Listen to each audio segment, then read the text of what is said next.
daylight savings time should exist or it shouldn't exist? Of course it should exist.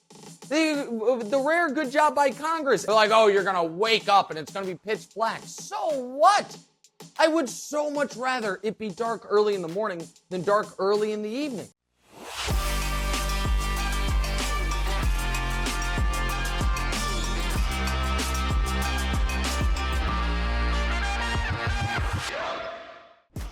Welcome in to episode 2 of What's Right with Nick Wright, the podcast, the YouTube show. We would greatly appreciate if you would subscribe on YouTube and on your favorite podcast platform, whether it's iTunes, Spotify. We'll explain the show in just a moment, but a little podcast drama behind the scenes. Our very first episode, episode 1, skyrocketed us somehow to number 4 on the iTunes podcast charts, behind 3 legendary podcasts.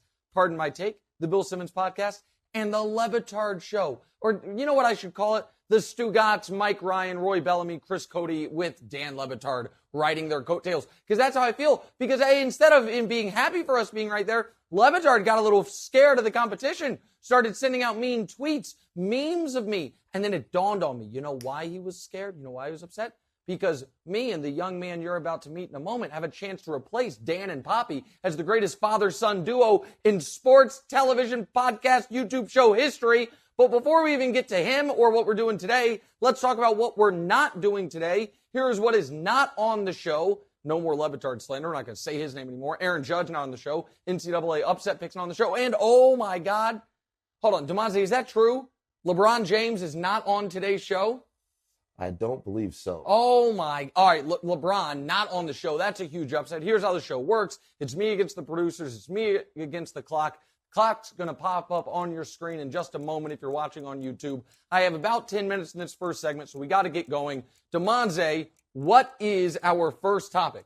Let's check in on the MVP race. Yeah. Jokic and Embiid went head-to-head this Monday. Yep. Jokic nearly had another triple-double. Yep.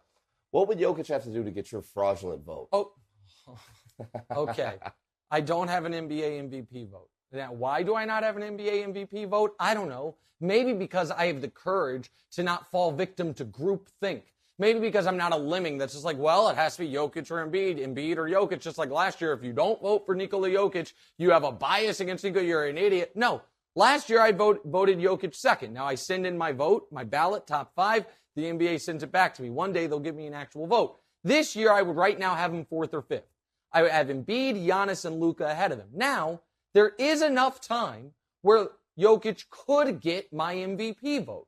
Now, it's going to be hard because at present, they're the 6th seed. They're a game and a half out of the play-in tournament. And we have seen this story before with a bad MVP decision. It was just 5 years ago. The 6th seed in the West. One guy had the ball in his hands the whole game. He had unbelievable numbers, averages a triple-double, and he won the MVP. That was Russell Westbrook. This year, Jokic, he's not averaging a triple-double, but he has unbelievable numbers for a team that's not winning that much, and they want to give him the MVP. So I'm not saying he's ineligible, but all MVPs, aside from Russ, in my lifetime have been on winning teams, teams that have real championship aspirations. The Nuggets do not. We already made this mistake last year, and to double down and for Jokic to be back-to-back MVP. But wait, hold on. Yeah. Why would Jokic winning back-to-back MVPs make you so upset? Okay, so that's a good question. And it's because folks can act like history doesn't matter in this award. They can act like, no, it's an individual season in a vacuum. But that is simply not true. Because not that long ago, by the way, Steve Nash won back-to-back MVPs. And the next year, the 3rd year of his run, by any metric, was his best year. And did he win? No. Why didn't he win? Because voters were like, come on, 3 straight MVPs? That's only Bird, Wilt, and Russell who have done that. We're not putting Nash on that list. So I don't think it's unfair to say, Damonza, there have been a dozen guys to win back-to-back MVPs. And in fact, you know what? I'm going to pull up Bill Simmons. Turn the cameras on, even though the cameras are already on. Hey, let's put this out on social because I think I can do this in order. The back-to-back MVPs, see if I get to 12, Damonza. Let's do it. And we'll do it in reverse order. And then you'll see why Jokic joining this list would be such a problem. So Giannis did it. Steph did it. Before Steph, LeBron did it. Before him, Steve Nash did it. Remember that. Before him was Tim Duncan. Before him was Michael Jordan. Before that was Magic, then Larry, then Moses. People forget that. Kareem, Wilt, and Russell. Is that 12? 12 exactly. Okay, so think about those 12 guys. It's 11 of the 15 greatest players in the history of the sport and Steve Nash. If you add Nikola Jokic to that list, I'm just curious, if they all got together, if they all got together and they were hanging out in a room, does Jokic get to hang out with Kareem, Michael, LeBron, and Magic? Or is he over in the other corner with Steve Nash like, yeah, I don't know how I got in here either. I don't know what's going on. By the way, did you know, you probably won't believe me on this, did you know I can name every MVP in order from Jokic last year until at least 1980 and maybe since the first MVP was ever given out? Unfortunately, I mean, I wouldn't put it past you. There you go. In fact, you know what? I'm gonna try to do it from memory. Every MVP through at least 1980, maybe through the first MVP ever given, which I think was 1959. But the 70s, it gets a little confusing. Oh my God! Look at the clock. We got less than 6. Why did you let me keep going? Okay. What are we doing now? What's next? So some Baker Mayfield drama. Yeah. The Browns are considering a Watson trade. Yep. Baker responded with a super emo Twitter post. Yeah. It looks like things are headed toward divorce. Yeah. What do you make of this situation? So I think this is a good lesson for anyone out there. Because let me back up with this. I don't blame Baker for being pissed. I don't blame Baker for saying, you've got to be kidding me. I did everything you guys have asked for me, aside from play better, and I understand that's a big part of it. And you are now considering not only moving on from me, but moving on from me for a guy who a few days ago was finding out whether or not a grand jury was going to charge him with some horrific crimes. Like that. So this whole represent the city, represent the franchise, right? Throw that out the window. But so I'd be pissed if I were Baker too. I'd be like, you got to, we're the Cleveland Browns. We just won a playoff game a year ago, and you're moving on from me. But here is the other lesson, and it's actually 2 lessons. There are a couple, what I call, what do you call them? What are the things on a bumper sticker? I couldn't think of what bumper stickers were called. You could have helped me out there, pal. Jeez Louise. I didn't give you a lot of pointers, but I was trying to do a little charades broad there. Little bumper sticker wisdom. One is bet on yourself. Yeah, that sounds great until you bet on yourself and lose. And the other one, and this is what the old school football guys would tell you, rub some dirt on it. Play through injury. Ronnie Lott chopped the tip of his pinky off to play in playoff game. Okay, Baker Mayfield last year, through 6 weeks, the Browns were 3-3. The 3 losses were I think 33-29 to the Chiefs. No shame in that. 47-42 to the Chargers. A crazy game. You can't blame Baker for that. And then a loss to the Cardinals. So 3 losses against 3 good teams. He had a passer rating of nearly 100 in the mid-high 90s, 2-to-1 touchdown reception ratio. What happened in week 6? He got his labrum torn, and instead of having surgery, he missed 1 week. He's like, I'm going to play.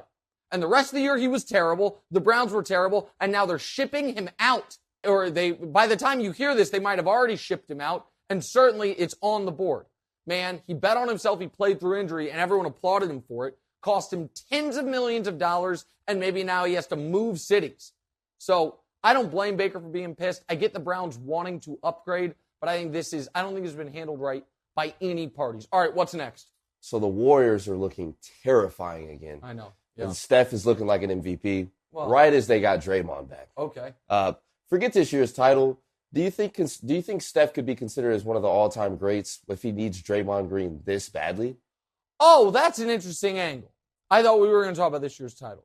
So, listen, we're going to do as part of this What's Right show, we're going to do the 50 greatest players of the last 50 years. And obviously, Steph's not only on the list, very high on the list. To me, he is, without question, one of the greatest players ever. But what you're saying about the need for Draymond, because Steph is having the worst shooting year of his career, including his rookie season. The worst year is this year. And then the day they get Draymond back, he drops 47. And it was more than that. Draymond, he was on the court with Draymond for 15 minutes that game. He scored 41 in the 15 minutes he was on with Draymond. He scored 6 in the 20-some minutes he was when Draymond went on the court. So, yes, because of Steph's size having Draymond out there as another ball handler, as another distributor, and as a guy who can help him out defensively helps him immensely. However, he's clearly, unequivocally, this is me defending Steph Curry, one of the greatest players we've ever seen. And we did see, without question, him be the best player on a championship team. The only other little guy to do that's Isaiah Thomas, the original real Isaiah Thomas. So he's without question one of the all-time greats. But then we get back to when we were talking about the back-to-back MVPs, the 15 greatest players ever.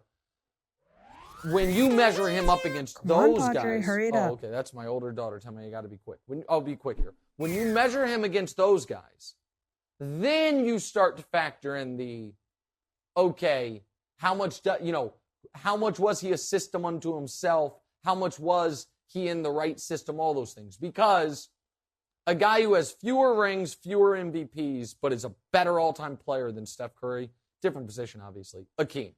So Akeem only really played for the Rockets, but Akeem, it didn't matter who was around him. He was going to be successful. And, I mean, he won a title before Drexler got there with no other all-stars on the team.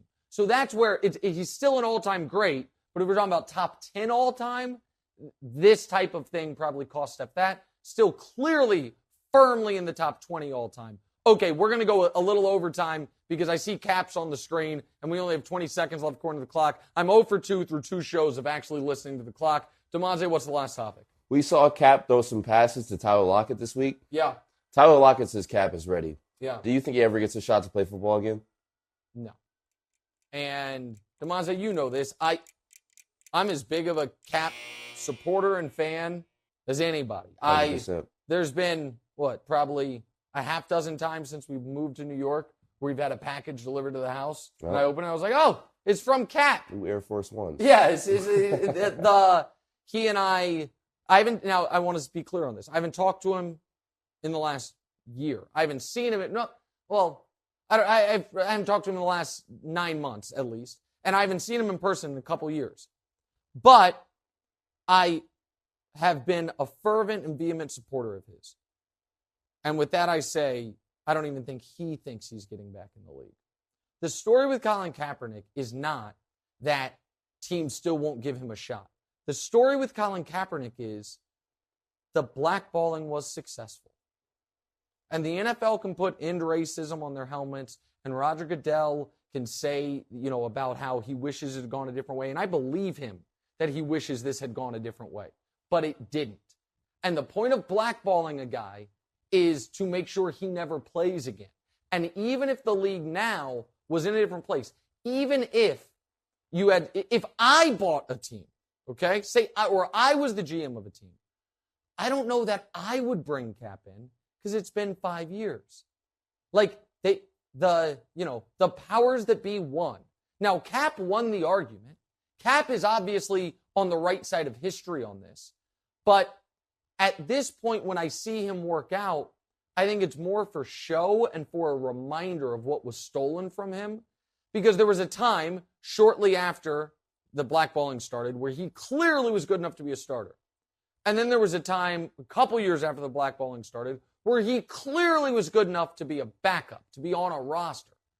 But now 5 years outside of football, he hasn't. I've been doing my TV show for 5 years. I've never covered one capped football game. That's how long he's been gone. The last time he played, man, we lived in Houston.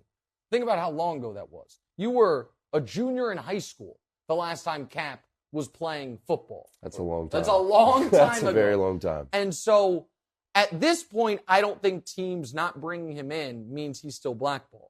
I think at this point, teams not bringing him in means the blackballing was, unfortunately and tragically, successful. We'll be right back.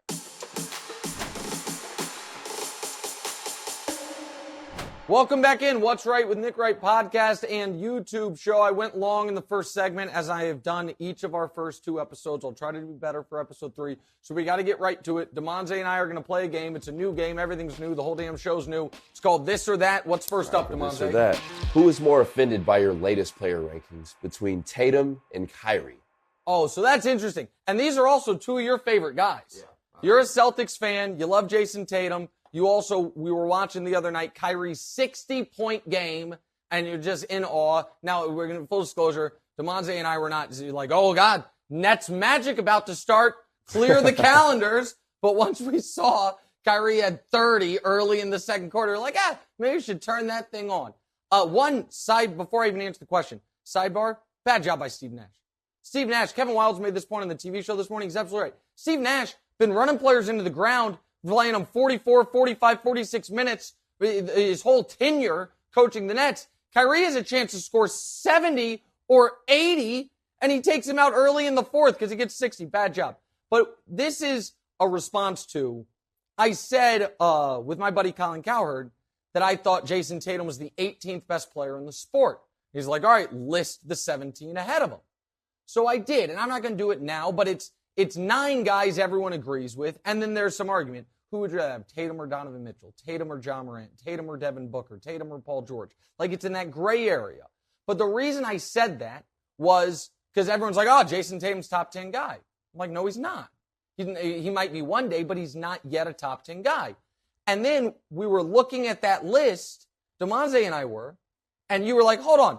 So you have Tatum ranked too low, but you also have him ahead of Kyrie, which means I had Kyrie outside of the top 18, and then he goes and drops 60. So nobody can doubt Kyrie's talent. And I'll answer the question in a moment. But I think this would, if I said, let me ask you this, Damonza. Do you think there's been any point in Kyrie's career, at any point, he's been a top 10 player? I do. Yes. And do you think most people agree with you? Yes. I think if I came on this show and I said Kyrie's never been a top 10 player, would people think of that as a hot take? No. Like a hot take, like I'm being outrageous. Oh, yes. They would think I'm being insane. Yeah. Okay. So here's what's interesting about that. You guys all mocked me for not having MVP votes, not having any awards vote. Every year at the end of the year, we vote, well, the people who have votes, not me, on who the top 10 players are. It's called first team and second team All-NBA. Would it surprise you to find out Kyrie Irving has once in his career been second team All-NBA, and that's it? No first teams, one second team. Would this surprise you? How many top 5 MVP finishes does Kyrie have? 0. How many top 10 MVP finishes does Kyrie have? 0. How many top 20 MVP finishes does Kyrie have? 0. Because he's never received a single MVP vote. I say all that to say this. Nobody doubts his talent. But if because of injury or absence or vaccination or whatever, if at the end of every single year you play, there's a vote on who's a top 10 guy, and you never make it, then I guess you're not a top 10 guy. So I say that to say this. Jason Tatum should probably be more offended. Jason Tatum should probably be like, hey, Nick, I'm better than Donovan Mitchell. All right, God, I am bad at the clock thing. It was supposed to be about 90 seconds each. That was 3.5 minutes. I'm going to go way faster. All right, what's next? Let's do it. What happens first? Ben Simmons plays basketball again, or we start talking about baseball? Well, that really is a question. Will Ben Simmons play basketball again before the baseball playoffs start? So I'm going to say Ben Simmons plays basketball again. Spoiler alert for the show. I can't. What would have to happen for baseball to crack the show before late September? And by the way, late September is football season. Baseball might never crack the show. Okay, what's next? What's funnier, Randy Gregory flipping on Dallas or the Giants quarterback situation? Oh, it's definitely the Giants quarterback situation. The Randy Gregory thing is only funny. If people don't know, Randy Gregory had a deal in place with the Cowboys. And then they inserted language that didn't say if you get suspended, we can void your guarantees. They said if you get fined, we can void your guarantees, which is real tricky these days because guys get fined for bad hits on a quarterback. You get fined for your socks being the wrong color. So Randy Gregory said, I'm not signing that. You got to take that language out. They wouldn't. So we signed the exact same contract without the language with the Broncos. Kind of sucks for my Chiefs, by the way. Broncos keep adding pieces. But the Randy Gregory thing in and of itself wasn't that funny. It was only funny because it allows us to bring back, this happened before you were born. Once upon a time, after LeBron's first or second year with the Cavs, Carlos Boozer was playing for the Cavs. I think he was second-round pick, so he was making no money. And he had played really well. And the Cavs had the option to just, basically pick up the next year of his rookie deal, pay him like no money, or they could decline it and pay him a bunch more money. But once you decline it, he then theoretically can sign with anybody. So the agent goes to the owner of the Cavs, and Carlos Boozer denies this, but this is the legend, and I believe it to be true. And they're like, listen, we want you here long term, we'll decline the option. The owner of the Cavs at the time happened to be a blind gentleman, and that kind of added to the story. So they could have just had him for like $1 million. Instead, they're like, okay, we'll decline your option, sign you long term. And Carlos Boozer left to go play for the Jazz. Wow. And everyone's like, oh my God, Carlos Boozer stabbed a blind man in the back. I remember reading those blog posts. Wow. Yeah, that's what everybody said. So this was not that. The funnier situation is that the New York Giants are going to roll out their... Seriously, though? What? Hurry up. Okay, Diora, that's my daughter. Quit it. That they're going to run out their Daniel Jones as their starting quarterback with a Tyrod Taylor sweetener. That's the funnier thing. The Giants have been an absolute debacle. It's amazing what's happened to them in the last decade, but their quarterback situation is one of the worst in the league. All right, it's okay. What's next? What are we doing? Reveal one of these. Your final four or your favorite DM about the show launch? Oh, that's easy. I'm gonna tweak it a bit. It's not my favorite DM. It's my favorite text. And this is a sweet moment and then a hilarious moment. So my favorite text came from your aunt, my sister, Joanna. She watched it and was so excited and happy and thought you did great. It really warmed my heart. Here's why that's unique. So my sister, who I love and adore, I have a very small family, and she's my only sibling. My sister, the reason that was my favorite was because it meant she watched something that I had created. And this is a true story. She was, the last holiday we were together, last time we were together, our families were together, my wife, Danielle, was showing my sister some picture of one of our daughters in the house. And this thing right here was in the background. This thing has been in my house since the start of the pandemic. I've been doing, this is the background right here for the TV show. And my sister says to my wife, what is that blue thing in your living room? And I'm just sitting back there. I'm like, oh, glad you watched the TV show on every day for the last 2 years. It's been right there. You haven't caught one segment? There hasn't been one take that you were like, oh, let's see. Oh, there was the Super Bowl last night. Let's see what my brother might say about it. Nope. Didn't even know. We love that what is that? Brother-sister bond. Yeah, it's great. So, point is, so the fact that she watched our first episode is more a testament to you than to me, but that was my favorite one. All right, what's next? I'm famous. Daylight savings time should exist or it shouldn't exist? Of course it should exist. The rare good job by Congress. And then because everybody has to have a counter take things, they're like, actually, we tried this in the 70s and everybody hated it. Well, screw them. They're like, oh, you're going to wake up and it's going to be pitch black. So what? I would so much rather it be dark early than dark. I'm sorry, it'd be dark early in the morning than dark early in the evening. Of course, first of all, it's depressing when the sun goes down early. I don't mind waking up to it being dark. You're sad when you have to get up anyway. And the other thing is, and here's the people that don't think about these takes. If you have kids, especially for me, someone who has, teenage daughter, I don't love her coming home, from the subway or whatever when it's dark out. And that means that come December, it's like, when do I got to be home? I'm like, I don't know, 4:45? Like, that's when the sun goes down. Of course, daylight savings time should exist. Just like this should exist. I'm taking that you think we're done. We're not done. Who's more impressed with themselves, Karl Anthony Towns or my sidekick, son, Damonza Bird? I think we have some video to show you guys. 32 points. Hold on, let's see it. How did you take over responsibility to put this team on your back in that frame? 32 in the third quarter. Damn. All right. That's pretty good. What is the evidence of Damonza? Do we have video evidence of Damonza being impressed? Back gets traded to the Chargers. Yeah. Is this Tom Brady's also back? Yeah, that's the other part. That's a huge one. Yeah. But do you think this is the official end of any Chiefs dynasty? Okay. Am I being hazed right now? You're being hazed. If people are listening and not watching, that was more of a YouTube moment. Damonza, so let me take you behind the scenes here on what happened. Damonza, that's his first show, first time, officially on camera, that clip there. And he thought he made a big error momentarily of leaving out the Tom Brady info there. And then he caught himself and fixed it. And then he thought he was off camera. But little do you know, you're never off camera, buddy. Mike's always rolling, camera's always running. And he did like a silent double fist. Yes, nailed it. Nobody will see that. And nobody would have noticed except you let everybody notice. So my answer there is actually Karl-Anthony Towns is still the one more impressed with themselves because I think he knew he had 32 in the third, and he was just really trying to lean into it. Like, wow, 32 in the third. And Karl-Anthony Towns was actually impressed with himself for an accomplishment as opposed to being somewhat happy he avoided a massive screw-up. But by the way, I don't know if you know, there was already one moment during today's show when we were off air that I'm certain they were rolling on, and I assume will be used against you on episodes in the future. You got to listen, man. You got to protect yourself at all times. Like Floyd Mayweather said, protect yourself at all times. We'll be right back.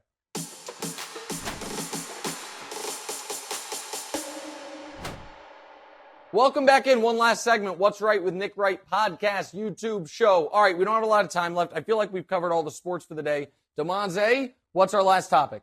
All right, just go ahead and get your stupid QR rant out of the way, please. Oh, the QR codes. Thank you. I've been trying to get this in for rehearsal shows, for all these shows. All right. So I sent out a tweet when I was out of the country saying QR codes as menus, as menu replacement, is one of those things that is supposed to make your life better and has just immeasurably and in every way made things worse. And I stand by it. People are like, oh, Nick, you've never worked in the service industry. You don't know what? I don't know what.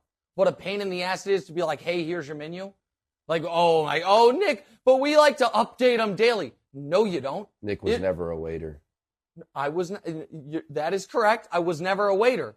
But let me tell you something, waiters. I'm saving your jobs because QR codes as menus are the canary in the coal mine to you guys being replaced. Because what's after QR codes as menus is you go from the QR code, it's like, oh, I think I might want the same. Did I just order it with my finger? Oh my gosh, I did. That's coming. So I'm saving your jobs. Just like another advancement that made things worse was the self-checkout line. It's like, oh, this is nice. I just have a quart of milk. I don't want to wait in this line. Just go, boop. Oh, that's kind of fun. I get to use a little scanner like I wanted to as a kid. Tap to pay and I'm out of here. All of a sudden, you go to a Whole Foods lately, there's 3 people actually checking people out, and there's 60 of us doing that job. It's like, I got to look up avocado. You got 6 types of avocado. How am I supposed to know I got to weigh this? Now, it's good if you like to steal. I understand that, but that can't be the real reason. That's the other thing. These companies know. They know you're stealing from the self-checkout. They're doing it anyway because it's like, well, it's still cheaper for us than actually, employing people. But back to the menus as QR codes. You got it. There's so many problems with it. First of all, if you don't have Wi-Fi in your place, I might not even get the menu. Second of all, now I'm on my phone. Already, I'm on my phone. Now, all of a sudden, I see a bad tweet from Damonza. I'm responding to that. I'm not engaging with the people around me. QR codes as menus add no benefit whatsoever. They're awful. They're a job killer. They're irritating. They're bad for social mores such as put your damn phone away and let's have a conversation as people. Get rid of them. I feel a lot better. That's the show. We might have a little bonus segment of me listing finally. MVPs. Time's up. Oh, you know what? I'm going to call Diora down here and make her listen to me list these MVPs. She does that again. That's the show. Be back with episode 3 soon. Hey, thanks for watching. Smash or just lightly tap that subscribe button. It all works the same. To get more from the show, and make sure you click. Why don't you want to mash the bell too, guys? Or just, lightly tap the bell to get notified every time new content drops. Check out full episodes of What's Right wherever you get your podcasts, or just hit the link in the description below.